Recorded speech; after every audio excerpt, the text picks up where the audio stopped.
Hier soir, à 4h30 du matin, 5h, il y avait beaucoup de glace sur le chemin.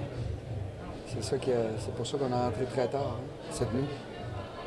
Les gars sont couchés à 6h. Tu sais, je sais que Christian Ouellet et Jean Simon ne sont pas parus, là, mais ils sont couchés à 6h du matin là, quand ils sont rendus à Alma. Fait que c'est certain que c'est un peu ça, le début du match.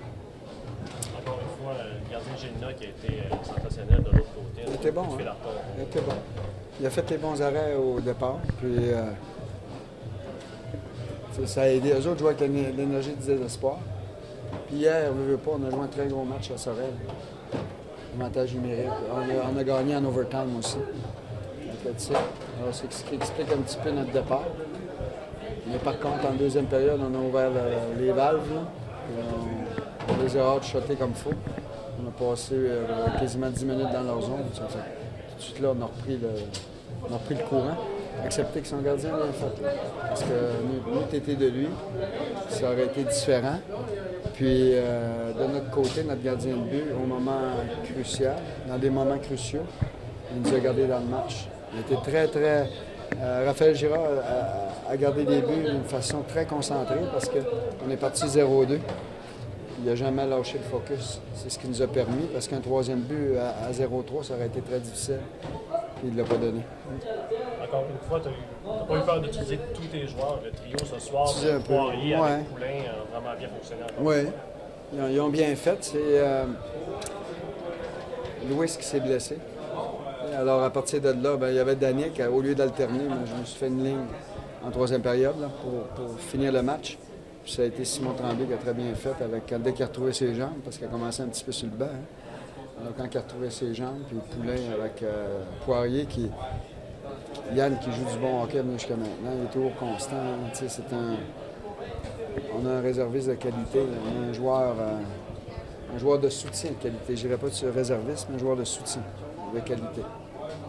Ça nous a permis en fin de semaine aussi, avec Bérubé en moins, Gratton, puis Chaput, de pouvoir utiliser nos joueurs qui se fait quand même, je sais pas s'ils n'avaient pas joué, Christopher Gay, Louis, tout ça.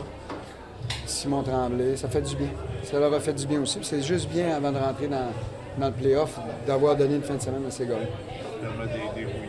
Absolument, parce que ils se sont dégourdis en fin de semaine, puis ils ont bien fait. Puis, il y a un sentiment d'appartenance aussi. Quand tu es trop en dehors du line-up, des fois, la motivation n'est plus la même. Ça fait qu'on est allé rechercher le feu pour ces gars-là, le petit spark. Est-ce qu'il y a des chances d'avoir d'autres joueurs au repos la semaine prochaine, ou tu penses avoir à mettre un alignement complet pour les deux derniers matchs de saison? Ça devrait être un alignement pas mal complet. C'est certain que on va possiblement communiquer avec Guillaume Asselin. On s'est perdu aujourd'hui. Ils ont été éliminés, je vais attendre, mais possiblement lundi. On va discuter avec parce qu'il doit jouer une game avant les deux dernières, s'il veut être éligible. Alors on va lui offrir, ça c'est sûr. C'est justement que le mindset de tes gars là, pour les séries est d'aller faire jouer un peu, tout le monde joue, tout le monde est prêt. Puis en fin de semaine ici, ça tombe bien. Par contre, la fin de semaine prochaine, s'il y a le retour de tout le monde, c'est de toujours essayer de stabiliser les joueurs qui jouent ensemble. Là, c'est Jean-Simon très bien fait au centre en remplaçant Stéphane Chaput. Alors, ça nous donne une option. Jean-Simon, on sait qu'au centre, il est capable de se débrouiller. Ça fait que c'est là qu'on a vu une coupe d'affaires. Comme Jay Malouin, on voit qu'il est capable de jumper sur les deux premiers trios. Des fois, les joueurs manquants, mais ça nous permet de voir d'autres choses. Puis c'est juste plus de cartes dans notre jeu pour le coach. Il y a Raphaël aussi qu'on a vu comme fois en fin de semaine, 2 en 2. Je peux dire qu'il a monté des belles choses. Ça inspire confiance. Monter des belles choses. Il a donné confiance à ses coéquipiers et à son entraîneur aussi. Parce que je ne l'avais pas vu beaucoup auparavant. C'est pas un gardien que j'ai vu évoluer avant. Il était à Harvard University. Mais je sais qu'avec le Canadien de Montréal, tu as souvent la chance d'être dans le filet pour les joueurs blessés.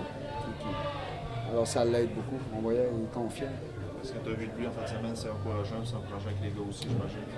Je dirais pas que c'était encourageant, parce qu'on n'était pas découragés. Je te dirais que on a vu de belles choses de son côté, mais on est bien content. C'est un jeune qui est très sérieux, très intelligent aussi. Tu le vois sur la patinoire. Un gars qui garde le focus comme ça, là, moi, c'est sa concentration, c'est parce qu'il est habitué à travailler ça, là, cette concentration-là. C'est-tu plus dur de motiver ces joueurs quand on sait que la première place est déjà acquise? Bien sûr. 4 matchs? Non, c'est certain, mais il n'y a pas. Motiver, on ne motive pas. Puis je l'ai déjà dit, c'est que les joueurs, je pourrais dire qu'on est assez chanceux. Les joueurs veulent les gagner au complet. Les matchs, ils n'ont pas donné beaucoup d'off. S'ils ont été off un peu en première période, mais en deuxième, ils n'ont pas aimé ça. Puis ils ont tout de suite relevé. Ils ne voulaient pas perdre le match. On dirait que c'est dans leur. C'est rendu maintenant dans leur mentalité. C'est rendu dans la mentalité aussi des Marquis de Jonquière qui connaissent du succès année après année en saison régulière. Pas besoin de dire grand-chose.